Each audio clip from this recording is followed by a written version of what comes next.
Chi mangia peperoncino campa 100 anni. E da ciò. E più.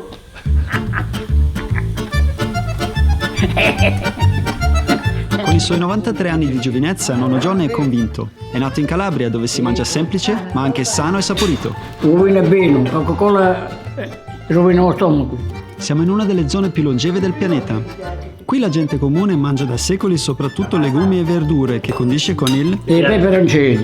Grazie nonno Joe. Il peperoncino arriva in Europa con il secondo viaggio di ritorno di Cristoforo Colombo dalle Americhe. Si diffonde velocemente in tutta Europa, ma in poche regioni prende piede così fortemente come in Calabria. È piccante, no? Piccole sono, però si difendono. Si difende. Da oltre 30 anni Delizie di Calabria conserva le tradizioni e il peperoncino come prima lo facevano solo le nonne e le mamme. Ma quel peperoncino in quel vasetto, come c'è finito?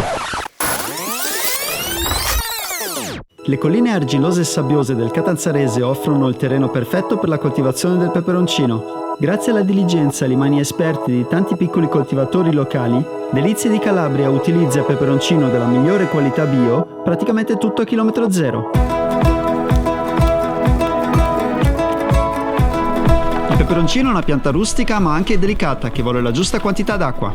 Giuditta, agronoma e coltivatrice di Copanello, ci spiega perché vediamo anche erba in questi campi. Noi facciamo un biologico integrale, diciamo, per cui non abbiamo utilizzato neanche la pacciamatura in polietilene, per cui il controllo delle infestanti è tutto manuale e occupa tanto tempo, ovviamente.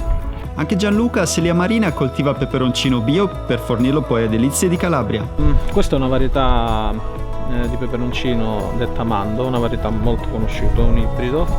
Viene trapiantata da aprile fino a fine maggio, per poi iniziare ad avere i raccolti in queste zone si possono avere dopo la metà di agosto. Esistono tante varietà di peperoncino, più o meno piccanti, e di forma diversa. Alcuni hanno nomi fantasiosi e buffi come naso di cane, altri sono semplicemente peperoncini a mazzetto. Ma noi oggi seguiamo il percorso del peperoncino a mando. Vediamo dove va a finire adesso.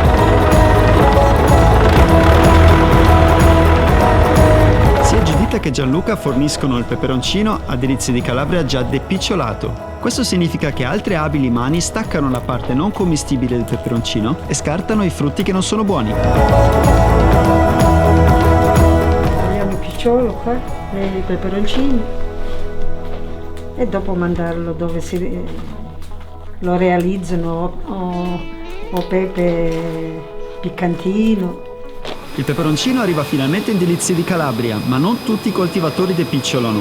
Beh, comunque, depicciolato o no, il primo passaggio... Prendo il peperoncino e lo metto nella vasca, viene lavato e metto il sale per i collaboratori per scartare la roba. Ma per quanto depicciolare peperoncini sotto il portico di un vecchio casolare nelle campagne calabresi può sembrare più romantico che farlo in un moderno stabilimento alimentare, in realtà il processo in sé non cambia di una virgola. Passiamo qua sul nastro Jerry, arrivano fino in fondo alla disalazione, per la disalazione.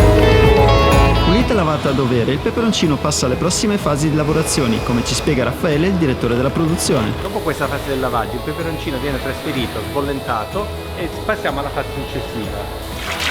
Viene centrifugato nella centrifuga, dopo la centrifuga passa al tritaverdure. Al di là dei macchinari moderni, dello scrupoloso rispetto per la legge dell'igiene e i quantitativi lavorati, i passaggi per la lavorazione dei prodotti di Delizie di Calabria seguono le stesse identiche regole che segue nonna Cecilia quando prepara le conserve per l'inverno. Adesso è tritato ed è già pronto per essere dosato. È nella vasca, nella tramoggia di riempimento vasetti, dove possiamo guardare già miscelato con l'olio.